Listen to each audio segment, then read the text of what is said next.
This Korean film has shattered all barriers of Asian cinema, not only helping Ha Young-woo reclaim the Best Actor award after the success of Sergalochi, but also sweeping 16 award nominations worldwide. That year, it won countless prestigious awards, leaving foreign audiences who watched the film exclaiming that, when Asian players get cool, there's no room left for anyone else. With the participation of the Goddess and Best Actress Jeon Ji-hyun, and the Most Outstanding Director of the Blue Dragon Awards, the film became a monument in the genre of action, where a man unwraps a fried chicken package, only to discover a series of mysterious codes written on it, and upon decoding, he realizes it's the room number of a hotel. He knows this is a new mission assigned by North Korean headquarters, a dangerous arms deal negotiation, yet, when facing the armed Arab kingpin in the room, Lau Ha shows no sign of fear. He tells him that if he wants to buy old weapons, he must also buy new ones. This shameless forced sales tactic nearly drives the buyer to explode. But Lau Ha doesn't budge an inch, knowing few nations are willing to sell weapons to these extremists. With the buyer psychology cornered, he has no choice but to compromise. But just as a massive sum of money is about to be transferred, an alarm suddenly blares at the door, and both sides instantly realize something's wrong. A shootout erupts, yet the intruders quickly reveal their identities and purpose. It turns out, the ones storming in are from Israeli intelligence, their goal on this trip being to capture the Arab arms kingpin, and realizing their target isn't him, Lau Ha swiftly tries to leave the room. But just as he reaches the emergency exit, he's blocked by a group of Koreans. As a top North Korean agent, Lau Ha strikes precisely and takes them down in less than 5 seconds, then races to the rooftop, leaping toward the building's edge, unsure how many pursuers are behind him. But just as Lau Ha thinks he's about to escape the encirclement, he's suddenly stabbed and knocked down by a Korean. Feeling the cold barrel against his temple and the searing pain in his back, Lau Ha slowly stands, but he has no intention of fighting back, instead telling his opponent not to point the gun at his temple, moving lightning fast. So quick the Korean doesn't even react before the gun is wrested from his hand. Though this time Lau Ha returns home safely, his heart remains full of unease. He hacks into the hotel's surveillance system to review the footage multiple times, yet still can't figure out who leaked the information. The buyer couldn't possibly catch him on their own. Could there be a mole within their ranks? Lau Ha ponders endlessly, unaware that a massive conspiracy is silently closing in. That evening, his wife returns home, but the atmosphere feels stifling. 3 years ago, they came to Berlin to serve their country. Outwardly, his wife is a beautiful interpreter, but her core mission is to follow orders from above, trading her body for intelligence. Tears of humiliation often fall, her life trapped in a deadlock, straining the relationship between the couple further apart. His wife has repeatedly urged Lau Ha to return to their homeland, but he brushes it off, because dedicating himself fully to the nation is the ideal Lau Ha has cherished since childhood. However, today, his wife Superiorwo is also his own superior, visits and shows him a video explaining that it was sent by a special envoy from headquarters. In the video, a woman admits to buying and reselling information about the previous arms deal, and she then reveals that the one who sold the information was none other than Lau Ha's wife. His superior tells him he has only 2 days to prove his own innocence, or his wife will be taken for investigation. But Lau Ha doesn't know what to do at night. He lies staring at his wife's back for a long time. Recalling how she's been insisting on returning home lately, Lau Ha grows increasingly uneasy. But he fails to notice that his wife, lying in bed, has her eyes wide open. The next morning at breakfast, Lau Ha tries to probe his wife with words, telling her that though they live in poverty now, at least they can still live honorably. But upon hearing this, his wife only feels a bitter lump in her chest, unable to speak, knowing that even her own body no longer belongs to her. So what honor is there to speak of? Seeing his probing fail, Lau Ha secretly investigates, hacking into the surveillance system of his wife's office, and with the keen observation skills of an agent, he quickly detects something off in her facial expressions, through micro-expressions, heightening Lau Ha's anxiety. So at noon, he calculates her off-work time, and follows her onto the subway, pretending to call and invite her to lunch. But she says she has to go to the library and has no time. To avoid suspicion, Lau Ha doesn't press further, but as he sees her about to exit the subway, he immediately senses something's wrong, as there's no library near the stop. He hurriedly calls to confirm, and is shocked to learn that around this station lie the British and American embassies. At this moment, Lau Ha can finally be certain that something is definitely wrong with his wife. Lau Ha follows her off the subway, but only manages to snap a photo of her interacting with a foreigner before rushing back home. and tearing everything apart, knowing that a foreigner near the embassy area of Britain and America is most likely seeking political asylum, and evidence of his wife's defection might well be hidden right in their own home. But after searching every corner, he finds nothing, and just then, a sudden knock echoes at the door. After cautiously confirming who it is, he opens it. Standing outside is the special envoy who delivered the evidence to his superior earlier, also his former student. But this time, he's not here to reminisce. He has come to inform Lauha that someone has sought political asylum, and that person is none other than his superior, called his wife, have been used by him. Lauha resolves to confront him for answers, but just as he reaches the plaza outside the embassy, he spots the Korean from that day appearing here too. They are deeply interested in North Korea's illegal arms trafficking activities, and his superior, who oversees the Berlin area, capturing him means holding all the information in their hands. Yet despite their numbers, none of them amount to much. Lauha sticks to his principle of swift and efficient action, quickly taking them down and chasing after his fleeing superior. His superior dashes straight into the subway tunnel, but doesn't get far before Lauha blocks his path. Yet just as they step into the emergency exit, personnel from the US embassy storm in. However, moments later, the special envoy appears out of nowhere. But he's not here to save them, he's here to officially arrest the superior for desertion, something Lauha never expected, and the superior claims both he and his wife were framed by someone else, leaving Lauha unable to dismiss words coming from a deserter's mouth. Before he can ask more, he hears the special envoy's movements outside the door. The superior hurriedly hands Lauha a code. As he finishes speaking, the special envoy pushes the door open. No trial precedes the execution. The superior grabs Lauha's hand, his gaze unwavering. Why would his superior risk death to seek asylum? Perhaps only his wife knows the answer. Later that evening, Lauha's wife returns home from work, but finds the house in disarray and asks Lauha, puzzled. Lauha exposes all her lies. Seeing his wife's flustered expression, Lauha's tone sharpens. At this point, his wife's emotions erupt. She reveals a secret to him: she got pregnant not long ago. But due to her work, she couldn't be sure who the father was. She secretly got a DNA test and just received the results. Lauha looks at the DNA reported matches his own.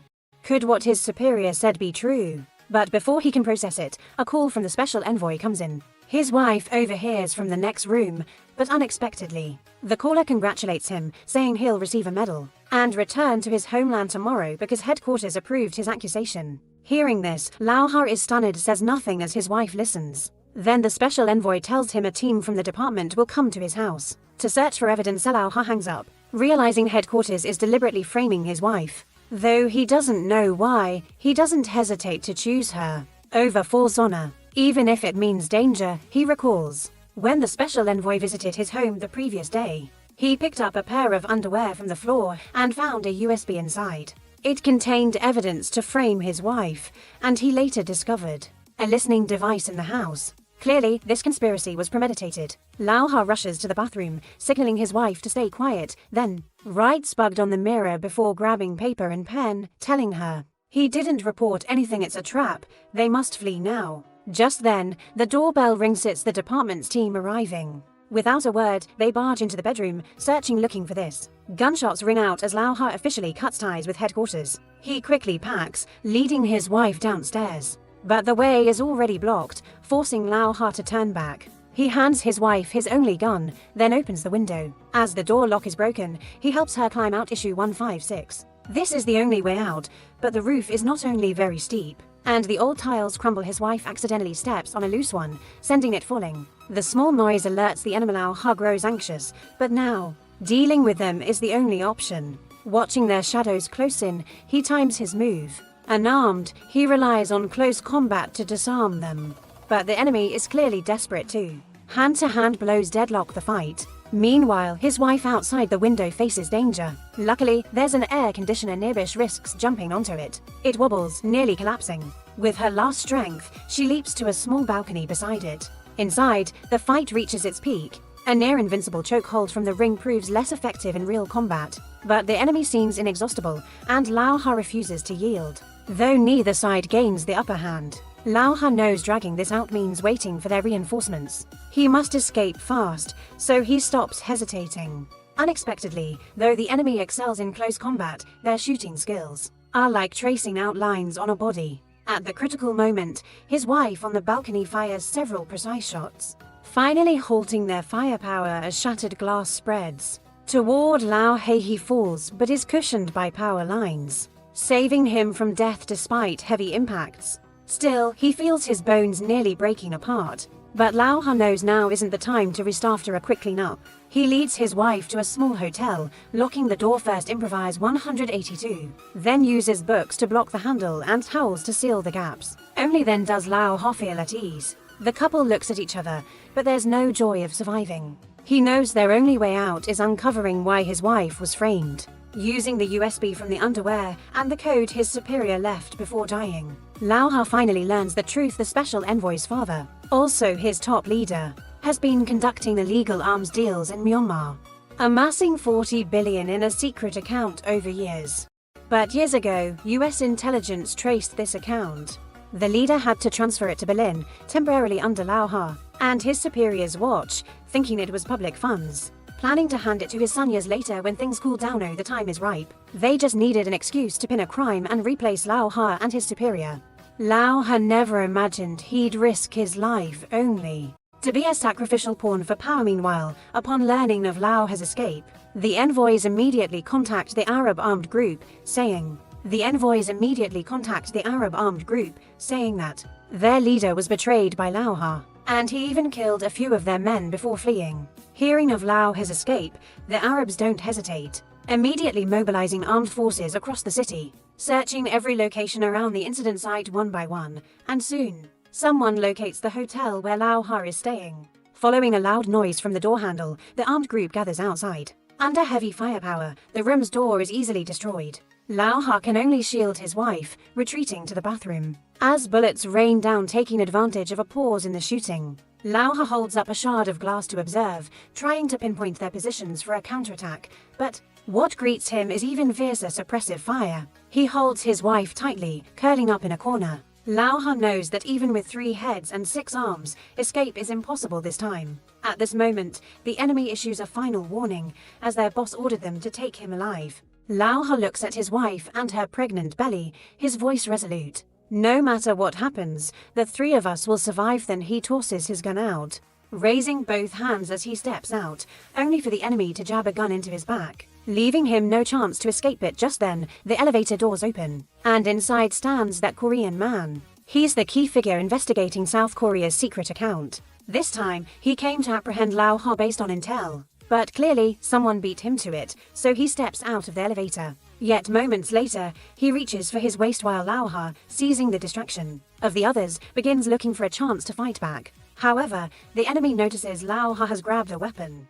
Deciding not to linger, they prepare to leave with his wife. As the elevator doors slowly close, Lao Ha dashes to the stairs, leaping down an entire floor. Though this method of descending stairs is unheard of, it's strangely fast. After dealing with the guards at the stairwell, he finally reaches the ground floor.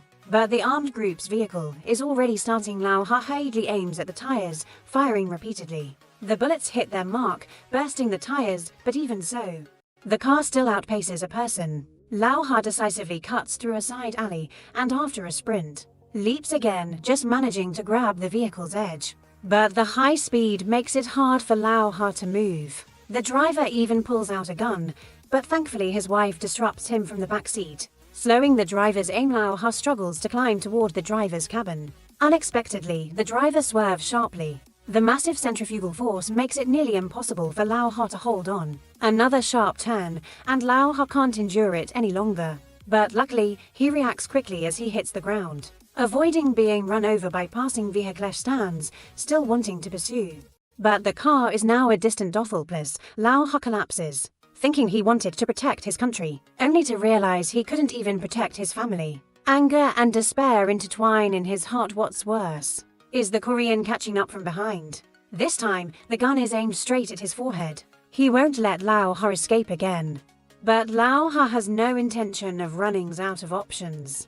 Yet the Korean doesn't take him away immediately. Instead, he plays a recording for him, a phone call between the special envoy and the Israelis, revealing that the initial intel was sold out by the special envoy himself. Not only could he frame Lao Ha's wife through this, but the Israelis could also use the intel to capture the armed group. This recording came from the Korean's recent interrogation of the Israelis though. It proves Lau Ha was betrayed by his own, the Korean. Still doesn't know why he was sold out. So Lau Ha recounts the full truth to him, knowing this recording proving his innocence might be his only lifeline now. The Korean, learning the truth, feels a stir of emotion though. Everyone is loyal to their masters. Lau Ha became a sacrificed pawn. He quietly allows Lau Ha to call the special envoy.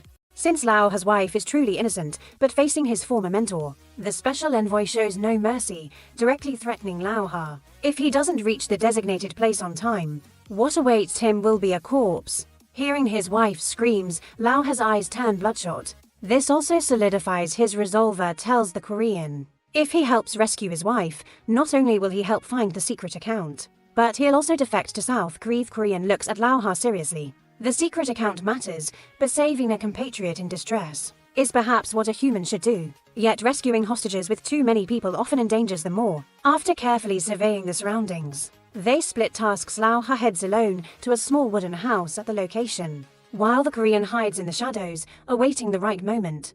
Through an earpiece, the Korean first reports the enemy's numbers and positions, but unexpectedly, before entering, Lau Ha is knocked out with an electric baton. Communication cuts off. Lau Ha knows he's now on his own. But upon entering and seeing his wife, the Arab lunges, pummeling him. The special envoy intervenes, though before killing Lau Ha. One last task remains: recording his confession. This way, they can legitimately take over the 40 billion secret account. Unexpectedly, Lau Ha says he's already recorded it, begging only for a chance for him and his wife to live. Hearing this, the special envoy laughs. His former mentor stoops this low to survive, then plays Lau Ha's recording.